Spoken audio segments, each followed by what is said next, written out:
Eu sinto que eu já não mereço o perdão de Deus. E ali a mensagem dizia várias vezes, estou perdido, estou perdido. Eu acho que Deus não pode mudar a minha vida. Eu me sinto perdido. Você já se sentiu assim, perdido? Muitas vezes na sua vida?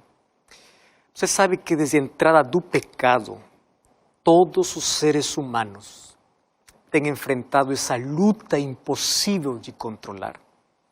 O que nos leva a fazer aquilo que não queremos. Quase todos os seres humanos, após realizar uma ação imprópria, sempre se perguntam, por que eu fiz isso? Eu não queria fazer isso. Um dia, o maior apóstolo dos gentios confessou o seguinte, no livro de Romanos, capítulo 7, verso 15 e verso 17, diz assim, verso 15, porque nem mesmo compreendo o meu próprio modo de agir, pois não faço o que prefiro, e sim o que detesto.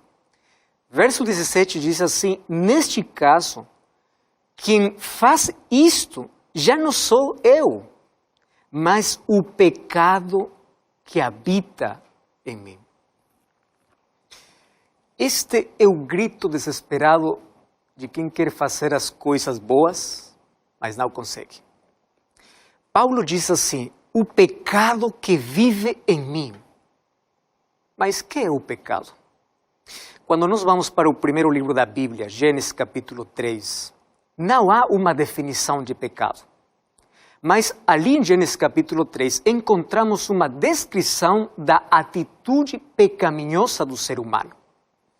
Então, se nós lemos essa atitude, podemos deduzir que coisa é o pecado. Você lembra que Adão e Eva foram tentados a comer o fruto que Deus havia dito que não poderiam comer? Na verdade, não havia nada de misterioso sobre essa árvore, sobre o fruto. O problema não estava no fruto, mas estava na desconfiança do ser humano. Deus diz uma coisa e eles fizeram o oposto. Isso é uma atitude de rebelião. Isso é falta de submissão à vontade de Deus. E por isso que o livro de João, o primeiro de João, capítulo 3, verso 4, diz que aquele que comete pecado também transgrede a lei. Mas como então é o pecado? O pecado é a transgressão da lei? Aqui tem um aspecto que deve ser aclarecido. Sabe que João diz que aquele que comete pecado também transgrede a lei. Porque o pecado, antes de ser uma transgressão, é outra coisa. Agora eu vou explicar. Adão e Eva, antes de comerem o fruto, eles se afastaram de Deus para seguir o seu próprio caminho. Ou seja, eles se aproximaram voluntariamente da árvore proibida. Quando a serpente lhe apresentou o fruto, Eva, antes de comer o fruto, duvidou da palavra de Deus e acreditou na palavra do diabo.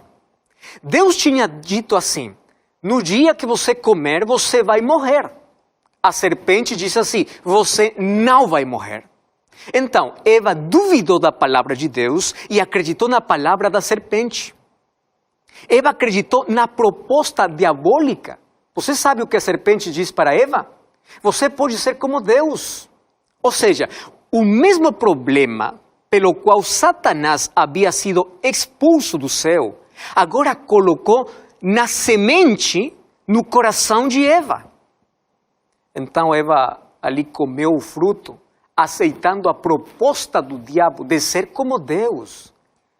E ali acabou a história na maior desgraça para ela e para a humanidade. Porque o pecado é assim. O pecado se mostra sempre lindo, como uma coisa bela, agradável, mas acaba sempre no infortúnio.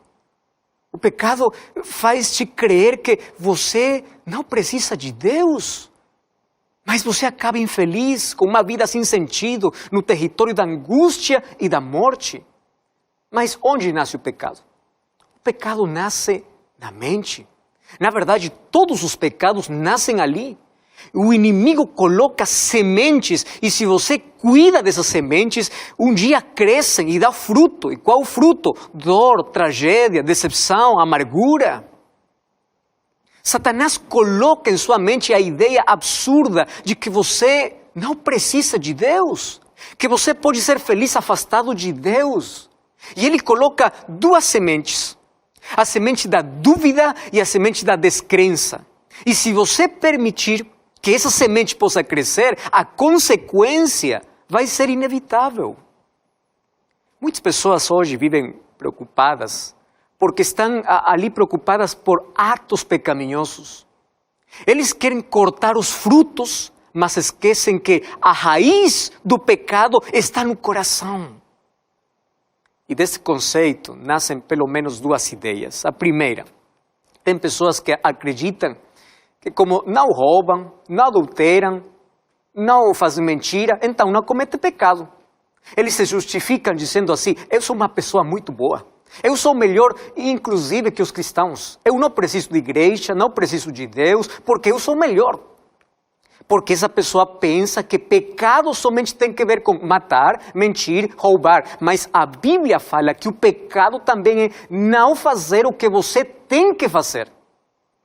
O livro de Tiago, capítulo 4, o verso 17, diz que quem sabe fazer o que é bem e não pratica, também comete pecado. O apóstolo Paulo, no livro de Romanos capítulo 14, verso 23, ele menciona que aquilo que você faz sem fé, o que não vem da fé, é pecado. Então, pecado não somente se trata de apenas fazer. Muitos vivem no pecado mesmo não fazendo coisas más. Às vezes pensamos que o pecado é uma lista de coisas que se você não faz, você já está salvo. Quando esquecemos que o pecado se resume em uma palavra: independência de Deus. Quando você se afasta de Deus, quando você vive longe de Deus, quando você não tem um relacionamento próximo com Deus, você está em pecado. Mesmo quando você tenha uma vida cheia de boas ações, em algum momento os frutos vão aparecer porque a raiz está no coração. Quando o pecado começou lá no céu, Lúcifer não matou, ele não roubou, mas tornou-se independente de Deus. E ele colocou na mente das pessoas a ideia que você pode fazer muitas coisas boas para se salvar. Mas você não pode ter um relacionamento próximo com Deus quando isso é pecado. Pecado é quando você se afasta de Deus e ali você comete todas as coisas más. Tem um segundo grupo de pessoas que pensam assim: eu devo vencer o pecado para ir a Jesus. Então eu primeiro tenho que abandonar o álcool, o cigarro, o vício. Eles acreditam que tem poder, tem força para vencer. Quando Jesus nos convida para ir a Ele como somos, porque Ele tem poder para nos transformar. Se você pode mudar sozinho, então para que você precisa de Deus? Ouça o que vou falar agora. Ninguém abandona o mau caminho para ir a Deus. Quando vamos a Deus, acontece um milagre. Ali nossos olhos espirituais se abrem, podemos ver a nossa condição. E ali acontece o arrependimento. E o Espírito Santo nos faz abandonar o mau caminho. Isso se chama conversão. Tem muitas pessoas que estão convencidas do pecado, mas não estão convertidas. Por quê? Porque não permitem que o Espírito Santo possa transformar a sua vida. Essa transformação que o Espírito faz em nossa mente é aquilo que traz uma mudança. Porque quando sua mente muda, muda suas palavras, muda suas atitudes, muda sua visão da vida, mudam seus hábitos, muda sua alimentação, muda tudo. Isso é uma mudança real. E lembre que sem o Espírito Santo todas as mudanças são superficiais. Somente são aparências externas. Eu fico surpreendido o que diz o apóstolo Paulo quando fala do pecado. O livro de Romanos, capítulo 7, verso 17, ele diz como ele luta na sua mente. O pecado habita em mim. Sabe o que está falando aqui, Paulo? Ele se refere à natureza pecaminosa que surgiu após a queda do ser humano lá no Jardim do Éden. Ninguém é pecador porque mata, porque rouba, porque mente. Faz tudo isso porque é pecador. Porque se não fosse, ninguém cometeria esses atos de pecado. Então, nosso problema é que lutamos para cortar os frutos que são a consequência de viver longe de Deus, quando a solução é Cristo. É começar um relacionamento com Ele, porque Ele vai transformar nossa condição. Davi dizia no livro de Salmos, capítulo 51, verso 5, em pecado minha mãe me concebeu. Isto é, que você e eu somos pecadores desde o momento que nascemos. Davi aqui se está referindo à natureza pecaminosa que todos nós temos desde o nascimento. A criança já nasce com a tendência de viver longe de Deus, mas não é culpada por isso. Ninguém é culpado por ter nascido em uma situação de pecado. A culpa pelo pecado começa quando o ser humano rejeita o remédio para o seu problema.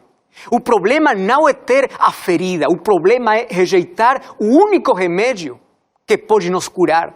E o remédio para nossa condição de pecado é Jesus. Não é um diploma, não é um grau acadêmico, não é riqueza, não é um sacrifício humano, não é uma penitência, é Jesus Cristo. Por isso Jesus Cristo veio a este mundo para nos salvar. Ele é a única solução para o nosso problema de pecado. O ser humano com seu esforço não consegue nada. Tudo o que pode fazer é apenas se cobrir com miseráveis folhas de figueira. Mas Jesus Cristo levou teu pecado, meu pecado. Ele nos salvou da condenação do pecado. E só Ele pode nos fazer justos por sua justiça. Não por nossas obras. Mas tudo o que precisamos é ir a Jesus, é viver em comunhão com Ele. Não há salvação fora dEle. Fora de Jesus não tem esperança, não há vida, não há salvação, porque não há outro nome debaixo do céu em quem possamos ser salvos, senão é Jesus Cristo. Sem Cristo morremos lentamente em vida, porque Ele dá sentido à nossa vida. Por isso o livro de João, capítulo 15, verso 5, Jesus diz, sem mim nada podereis fazer. Ou seja, sem Cristo, estamos completamente perdidos. Porém, com Cristo não importa a nossa história passada. Não importa os erros do passado. Quando nos encontramos com Jesus Cristo, Ele muda a nossa história para sempre. Um assassino chamado Paulo, quando se encontrou com Jesus, foi transformado de perseguidor a proclamador do Evangelho. Glória a Deus, porque para Deus não há caso perdido. No livro de Lucas, capítulo 23, eu encontro uma história de um homem que toda a sua vida foi manchada pelo pecado, escurecida pelo pecado. E um dia, como consequência do seu pecado, ele foi condenado a morrer. Graças a Deus que nos minutos finais da sua vida, ele encontrou esperança, ele encontrou a salvação. Você sabe que de Jerusalém saem duas estradas, uma para Jericó e outra para o Monte Calvário. A estrada para Jericó era uma estrada muito perigosa. Ali havia ladrões que se escondiam e roubavam. Nessa estrada, ali estavam os criminosos que viviam uma vida depravada, justificando sempre suas atitudes. Uma vida miserável, uma vida vazia. Lá se esqueceram que por haver escolhido esse caminho, um dia teriam que escalar outra estrada, aquela que levava ao Calvário, para pagar por tudo o que eles fizeram. Eu quero te explicar qual era o outro caminho para o Monte Calvário. Esse era um lugar para crucificar os criminosos, aqueles que eram condenados. Sabe que morrer na cruz era a pior de todas as mortes. Era morrer lentamente. Ninguém morre rápido quando tem feridas nas mãos e os pés. Por isso, morrer na cruz era uma morte lenta. Às vezes ficava pendurado por semanas, por vários dias na cruz. Ali tinha que suportar o calor sufocante do dia, onde as moscas eram atraídas pela sangue e ninguém podia ajudar. Enquanto à noite ali tremia de frio, ali porque era todo gelado. Ali o criminoso implorava aos soldados para que o matassem, mas os soldados não podiam fazer isso, porque o criminoso estava condenado a morrer lentamente, a morrer na cruz, e morrer lá na cruz era cruel. E isso era a vingança da sociedade contra aquele que roubou, contra o criminoso. E todos eles concordavam que esses criminosos mereciam morrer dessa forma. Mas ali, numa sexta-feira, do dia 15 de Abib, no Monte Calvário, foram levantadas 3 cruzes. Lá do centro, onde supostamente está o pior dos 3, estava Jesus. Jesus estava ali pendurado no meio de 2 ladrões. As últimas horas da vida de Jesus passou entre 2 criminosos. Quando Jesus deu sua vida na cruz para ser crucificado, Ele mostrou para que veio. Ele veio para salvar o pecador. Jesus veio para salvar aqueles que estão afundados na miséria, para aqueles que não têm esperança, para aqueles que se sentem perdidos, para aqueles que têm um passado terrível, para aqueles que sentem que nada merecem. Jesus veio por aqueles para restaurar sua vida e para colocar esperança, para devolver a dignidade, para oferecer a salvação. Por isso, meu querido, você não é um caso perdido, você não está tão mergulhado no pecado que Jesus não possa restaurá-lo. Você não foi tão longe de Deus que a graça de Deus não possa te alcançar. Deus te ama, mesmo com teus erros, mesmo com tua degradação de vida, mesmo com tua sujeira que você tem na sua mente. Ele não quer que você continue assim, por isso Ele oferece a sua graça. E só você pode limitar o seu poder quando você rejeita a graça, o amor de Deus. Hoje eu vejo que pelo menos existem 3 atitudes humanas. Em primeiro lugar, as pessoas que carregam na sua vida o peso da descrença, da dúvida, e não querem mais de Jesus. Um segundo grupo, aqueles que reconhecem a sua condição, se arrependem de todo o coração e aceitam a Jesus como seu Salvador. Mas tem um terceiro grupo que permanece na indiferença. Eles sabem tudo de Jesus, mas simplesmente olham a Jesus de longe. Não querem seguir a Jesus. E aqui Lucas, capítulo 23, fala da história de um ladrão que estava do lado esquerdo de Jesus. E ele diz para Jesus assim: se tu és o Cristo, salva-te a ti mesmo e salva-nos. Você sabe que essa mesma dúvida foi expressada por Satanás lá no deserto da tentação? Que coisa diz Satanás para Jesus? Se tu és o Filho de Deus, a dúvida, a descrença não permite que uma pessoa possa ver a esperança. Esse ladrão não podia ver a luz que brilhava no momento mais escuro da sua vida. Hoje existem muitas mentes perturbadas pela dúvida, que estão sempre pedindo um milagre para acreditar. Pessoas que dizem assim: eu vou me entregar a Jesus se acontece esse milagre. Escuta uma coisa, não há maior demonstração de amor e de poder do que ver Jesus morrendo por amor, até por aqueles que o rejeitaram. Se o amor de Jesus demonstrado em uma cruz para salvar a humanidade não é suficiente para você acreditar, então não importa o milagre que aconteça, você nunca acreditará. Esse ladrão representa todos aqueles que morrem dia a dia na cruz da indiferença, da indecisão,